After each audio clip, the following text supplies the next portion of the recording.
All right, so the question is, what is your favorite season of any television show, series, anything else? Your answer is the first season of Power Rangers. Okay. Who's got something else? Like, what is your favorite season of anything? Season 1 of Shadowhunters. Season 1 of Shadowhunters. Okay. Anybody else? Season 5? Okay, I can see that. Season 5 was kind of great. Season 2, My Hero Academia is good. That has the muscular fight in it, right? That is like legit one of my favorite things. The muscular fight is one of my favorite things to watch.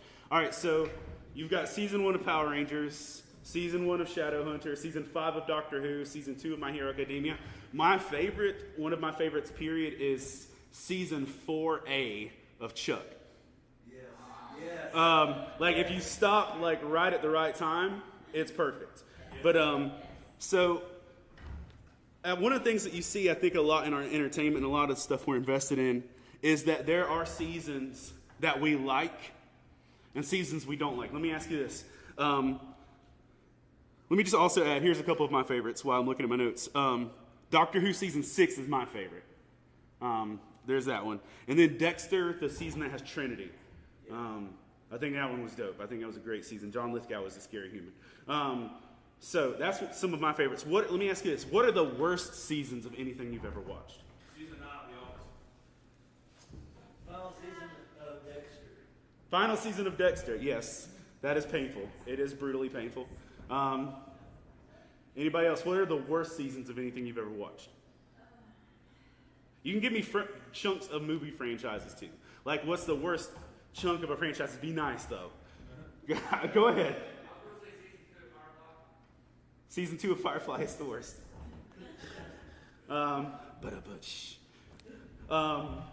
What's the worst season of something you see? Okay, sorry, I couldn't see. The prequels to Star Wars. We were having discussions about that yesterday. All right, the Star Wars prequels. What are some other seasons that you know you just really don't like? For me, I love Justified. That's one of my favorite shows. And there's a season where they're dealing with like some Florida gangsters, and I'm like, they're like Everglades and Creole, and I'm like, bro, stop! I don't like this. That's that season. Okay, yeah. Season 2 of Ruby. Okay. I currently don't love the current season of Attack on Titan. It's not my favorite, but I know the seasons coming after this don't get better. At least not by the manga standards. Oh, I thought you were saying my bad. Anything other than the original Teenage Mutant Ninja Turtles? Now, I hear you say that, but have you watched the original Ninja Turtles in your adult life? Yeah. I did that thing where every 3 years I show my children Batman the Animated Series. That was their thing. When one of my kids, I have 3 daughters. When one of them turns 3, that is their rite of passage. That is bedtime stories for the next 3 years, or for the next. There's like 150 episodes ish somewhere in there, and every night we watch one episode. So it takes about half a year. So every 3 years we've done that, and so I was like, oh, let's make a new tradition. So I got the idea. We're going to do that with Ninja Turtles. So I bought. There's a box set that has the entire original series in a Ninja Turtle van. And I thought that was dope, and I managed to find it for $20 new. And it has the European vacation episodes. Yes. And, I put it in, and we started binge watching it a little bit, and my kids are like, Dad, this is terrible. And they're like, do we have to watch this? And I was like, no, baby, this is bad. And so they've occasionally watched through it, but that's one of the things I remembered it better than it was. I thought it was on the timeless level of Batman the Animated Series. It's got nostalgia and it's appreciated, but it's not Batman the Animated Series. But I'll say this, I kind of like not the most recent, but the Nickelodeon version wasn't bad.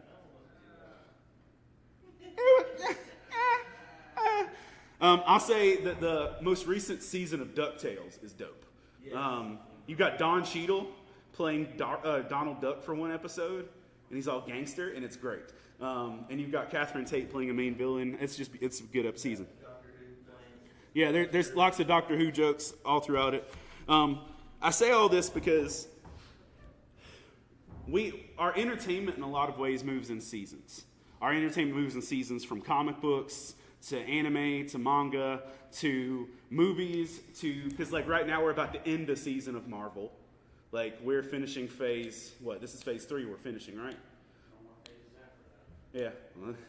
Yeah. Not, No movies, just no phases. yeah, no more phases. So, we've gone through seasons of Marvel. We've done stuff like this. And but one of the things I think we'll notice is that a lot of times we go through seasons in our life as well. I was talking with someone the other day. There was a meme that I posted that said nobody talks about Jesus' miracle of having 12 close friends when he's in his 30s. And, like one of my friends was like, that hurts my feelings because I've lost friends. I'm like, that's why it's funny. We've all lost friends. It's hard. How many of you are over 25? How many of you have 12 really close friends? Cool, good talk. So it was that thing of like, I made that joke and we were having this discussion and she's like, I hate when my friends leave my life. And I was sitting there talking to her. I was like, look, our life is in seasons. People are in our lives for seasons. Good things are in our lives for seasons. Bad things are in our lives for seasons. And everything we're doing is seasonal. And one of the things that I want to ask you is, how many of you, like we were talking about the good seasons versus the bad season, how many of you would say right now you're in a good season in your life? Okay. How many of you think you're in straight up a terrible season in your life? How many of you are like, it's an okay season, but I wouldn't watch the rerun? All right. So we're in these different seasons.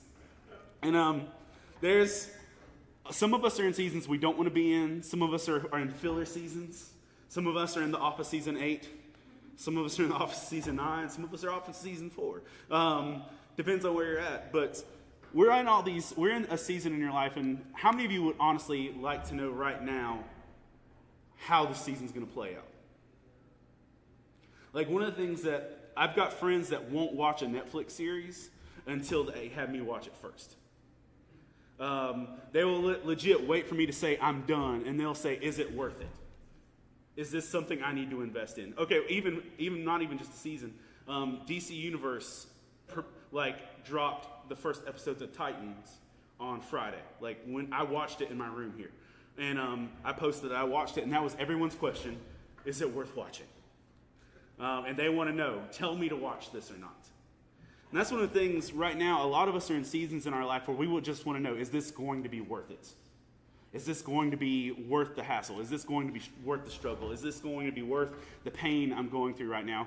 Some of us really just want God or life in general to say, this season is going to be over on this date. Or this season, you're going to start a new season then. That's one of the things that, I hated about this weight of the transition between Dr. 12 and Dr. 13, between Peter and Jody. I hated just knowing how long it was going to take. And not having a date of when it was going to start forever. I'm like, when is this season over? Like, when is this done?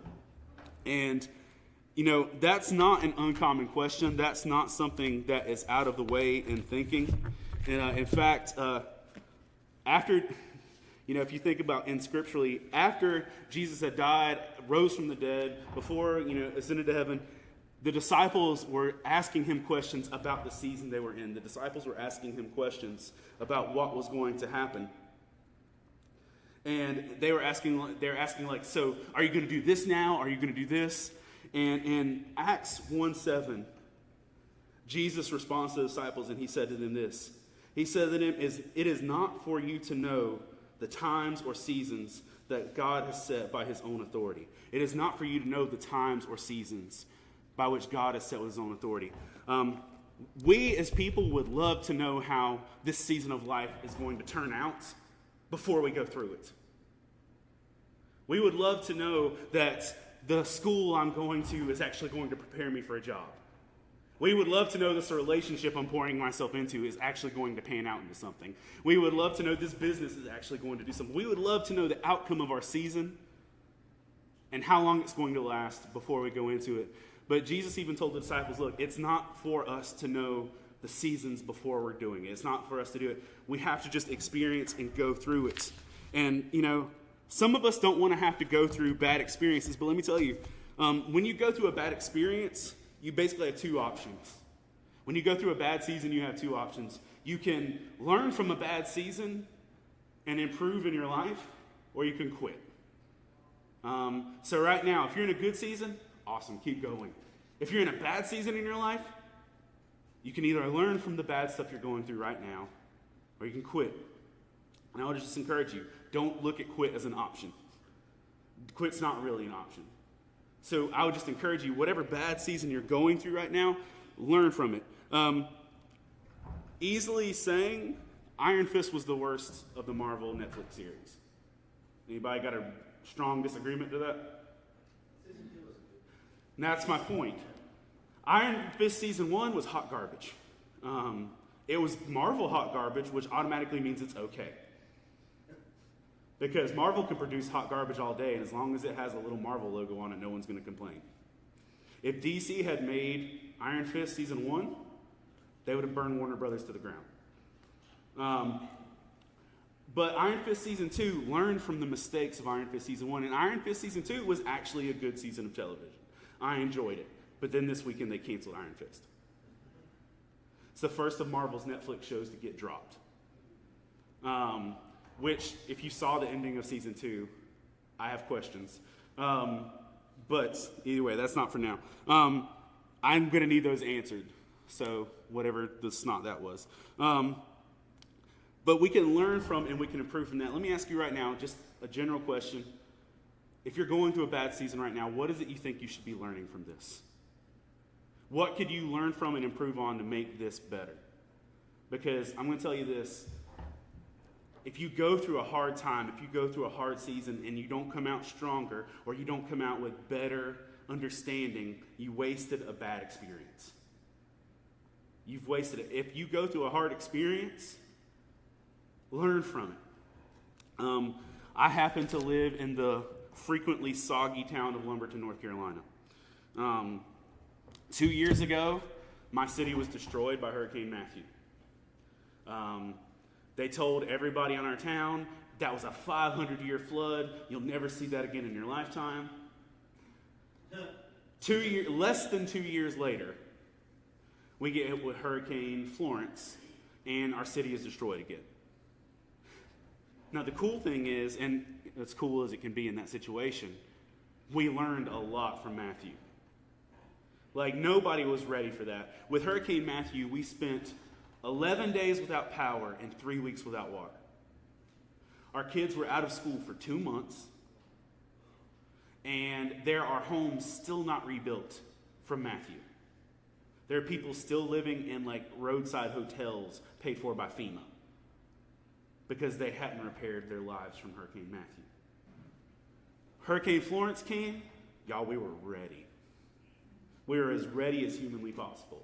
Not only were we ready, the country was ready. When they heard the storm was coming through, literally the day before the hurricane, every shopping center parking lot was filled with linemen on power lines. The Cajun Navy that just performs boat rescues had already came from Louisiana and was waiting in the Walmart parking lot to discharge their boats because they were ready to go and save people. Listen, I had enough food and water for months, and I took a picture and put it online the day before the hurricane. I had 2 whitewater rafting rafts in my living room, ready to go, because legit people were kayaking down my street last time.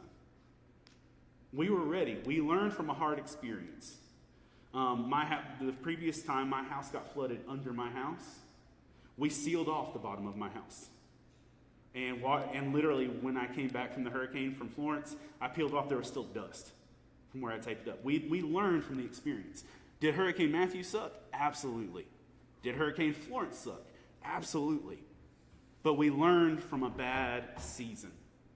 And one of the things is, we did disaster relief after Hurricane Matthew. There were people who didn't have food for months. Y'all, every single person in our region had somewhere they could get a hot meal every day. because there were stations set up all throughout our city after Florence. We took a bad experience and we learned from it. So I just want to encourage you, I want to challenge you. If you're in a bad season right now, it's going to better prepare you for your next season. So don't give up in that. I also want to say this. One season is not the whole story. One season is not the whole story. You might have a bad season in your life. That is not your story. One of the problems is some people can't get past the bad season in their life to actually live out what God has intended for you. I have, the first, we spoke of Doctor Who a couple times. The first episode of Doctor Who was a deal breaker for me.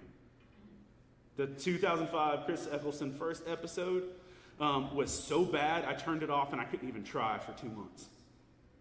The point when Mickey gets sucked into a trash can, I'm like, I'm done with this. This is stupid.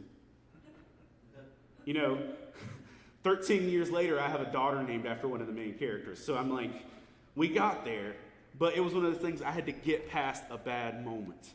I have people that won't watch The Office because of the diversity episode. They can't get past how awkward that episode is. And that's probably not even the most awkward one. But they can't get past that. And one of the things is, whenever they look at The Office, all they see is that one episode. I'm going to tell you this. If you've had mistakes in your life, if you've had failures in your life, if you've had struggles in your life, that is one episode of your story. That is one season of your story. It is not your whole story. Don't think you are defined by your mistakes or your failures or your struggles, because there is a greater story to be told. Don't let one bad season ruin your whole story. Don't let it back you up. Don't let it force you to step away from that. There's a scripture in Galatians that really encourages me, challenges me in this. It says in Galatians 6:9, it says this. Let us not grow weary in doing good, for at the proper time we will reap a harvest if we do not give up. The scripture says, don't grow weary in doing good. At the proper time, you are going to reap a harvest. At the proper time, you are going to get the reward. You are going to get the finish. You are going to get the result, the good result of the work you're doing. So listen, if you know that you're still trying, if you know that you're still trying to move forward, don't give up just because you're in a bad season, because in the end, it's going to work out. I had mentioned Chuck earlier, and Chuck I love Zachary Levi. I have a man crush on him. He's one of my favorite people to follow. And Zachary Levi, they did an interview that the series had basically been canceled halfway through season 4. It ended up being a 5-season show, but they had been told halfway through season 4 they were canceled. So they ended with, they had planned that the show was going to end with my favorite episode from the show called Chuck versus the Push Mix. It's an episode where Chuck's sister is having a baby. If you're familiar with the characters, Jeff and Lester do a musical in the hallway to give her music to have a baby to. It's horrible and beautiful in the same time. And the episode ended with Chuck proposing to Sarah, and then she's taken away by the government. And they were going to end season 4 on a huge cliffhanger. Well, halfway through production, they got word, never mind, we're not canceled. And all of a sudden, they had a season and a half of television to come up with. And it wasn't, if you watch season 5 of Chuck, a lot of people aren't satisfied with the ending of Chuck. Chuck's not as bad as Lost or Dexter with terrible endings, but Chuck isn't a great ending. And Zachary Levi frequently says, I know the show's over, but we're going to fix this. That we're going to visit this. And frequently they've talked about coming back and doing a movie. They want to finish the story, that they want to give the ending that people deserve or that they want. But then Yvonne has blown up with Handmaid's Tale, and she's huge, and Zach's doing Marvel or DC movies now, so it's whatever. But it might happen. Even Deadwood, if you're familiar, it's an HBO series, got canceled in its 3rd season with no resolution whatsoever. Literally, they start filming this month, 13 years later, to finish the story. Nobody thought Deadwood was getting another story. Nobody thought that was going to happen. But I'm going to tell you this. You might think that you're in a bad season that's never going to end. But Scripture tells us, don't grow weary in doing good. Don't give up just because you're in a bad season, because in due time, you will reap a reward. You will get a harvest. You will honestly get through this, and you will be stronger because of it. One of the things that people struggle with in dealing with this kind of stuff, though, is that if you don't know God, it's hard to trust a bad season. If you don't know God, it's hard to trust that someone out there actually wants something better for you. And you just think that this is where my life is heading, and it's just going to be bad. That my life is just going to continue to spiral downward. And it's a hard concept to understand. How many of you have ever watched an adaptation of something where you just thought, these people obviously don't care about the story? You ever seen that? What's an example of that? House with the Clock in its Walls. You think they obviously didn't care about the story. Okay? But the soundtrack was good. No, but no, they didn't care about the source material. Sometimes people will tell a story or they'll get a property and they don't have any interest in how it's treated. They don't care how it's treated. I got really excited. They announced there's going to be a Secret Six TV show. And that's one of my favorite comic book series. But they're not going to do the actual recent comic book series. They're going to do the one from the 60s that has no superheroes or villains. I'm just like, you have a great property. Don't drop this. Don't mess this up. But usually when you see people, how many of you got excited when you heard that M. Night Shyamalan got the rights to do The Last Airbender?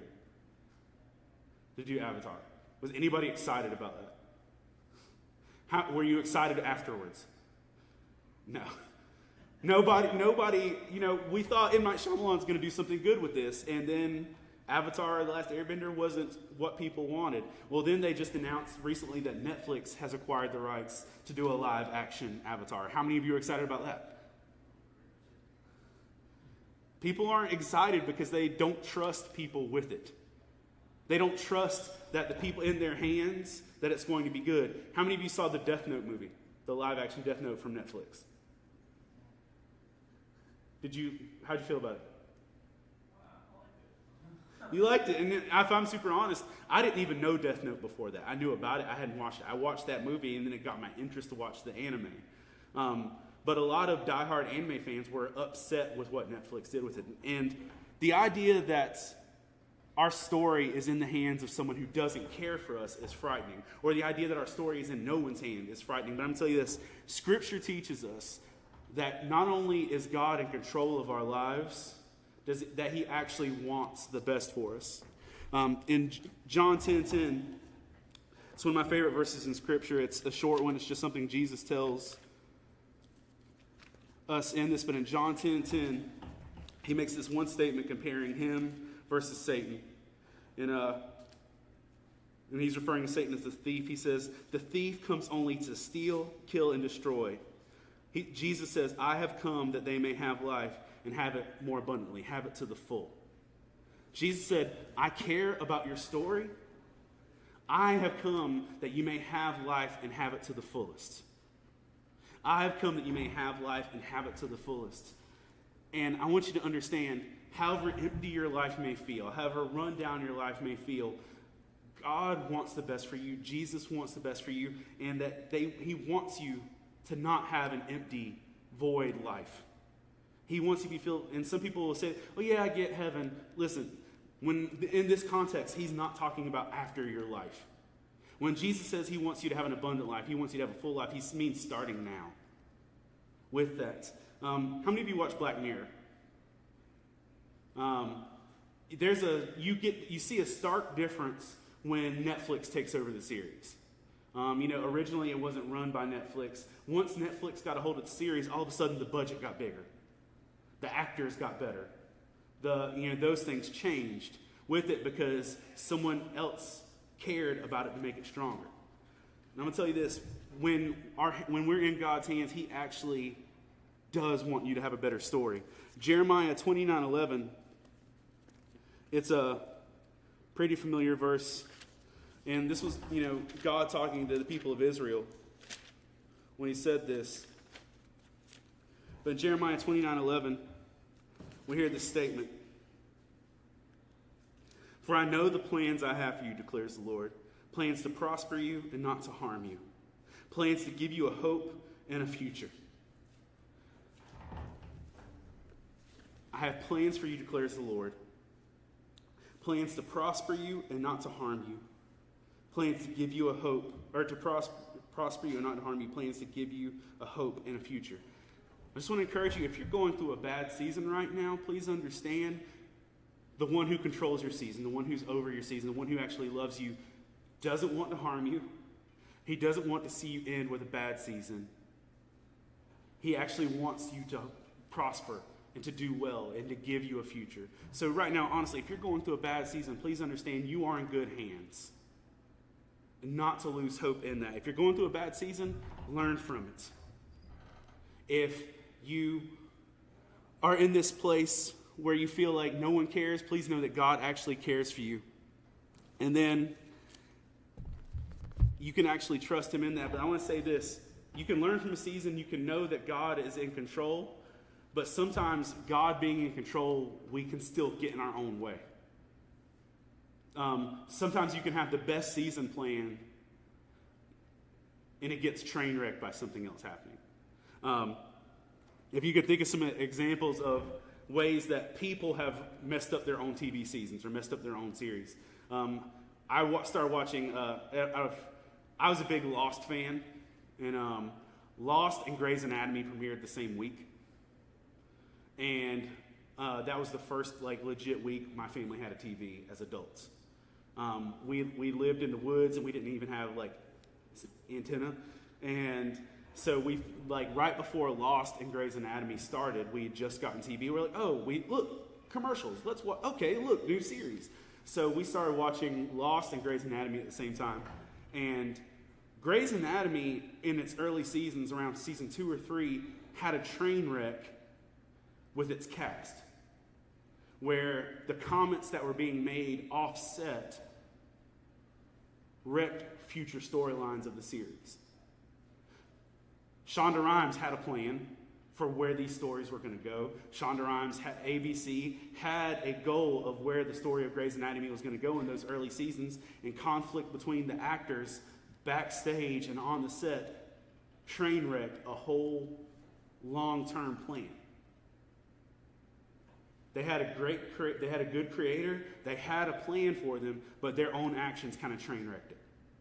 And then going on, Doctor Who with the 50th anniversary. The 50th anniversary of Doctor Who was planned that it was going to be Eccleston, Tennant, and Smith. They had this whole plan about that it was going to be their way to reach out to Chris Eccleston. It was going to be their way to mend their broken fences. It was going to be a way to bring the 3 current Doctors into one season. And Eccleston refused. So they literally had to create a character out of thin air and jack up the entire regeneration structure of the whole run of the series because one actor wouldn't work together with them. Way throwback, you might not even remember this. Powerpuff Girls got jacked up because of Jack Black. If you watch the old series, there's a musical episode that had been written for Jack Black because Jack Black had contractually obligated to do it. And so they wrote an entire rock opera for Powerpuff Girls that was supposed to be starring Jack Black. And Jack Black bailed, and they have a really, really bad, cheap Jack Black imitation in the role. I mean, it's painful to watch because you can tell it's supposed to be Jack Black, but it's not. And that got messed up in that capacity. Then, even on the Lethal Weapon series that's going right now on Fox, they've had one actor get replaced because of toxic attitude in the work environments.